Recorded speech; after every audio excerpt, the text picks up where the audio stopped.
Hello everyone, in this video, I will show you how to fix the issue where your Steam download is stuck at 99%. First, we will clear the download cache. Open Steam and click on Steam in the top left corner. Then click on Settings. Go to the Downloads tab. Here you will see an option called Clear Download Cache. Click on it. Steam will ask you to confirm and then restart. Log back into your account after it restarts. This step removes temporary files that may be causing the download to freeze at the end.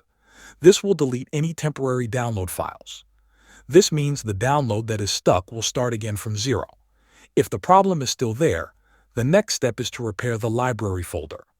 Open Steam again and go to Settings. Now click on Storage. You will see your Steam library drive listed there. Click on the three dots next to the drive. Then choose Repair Library. Steam will scan the folder and fix any broken or missing files that may be stopping the download from finishing. Finally, fully restart Steam. Close the Steam window. Then go to the system tray at the bottom right of your screen. Right-click on the Steam icon and choose Exit. Make sure Steam is completely closed.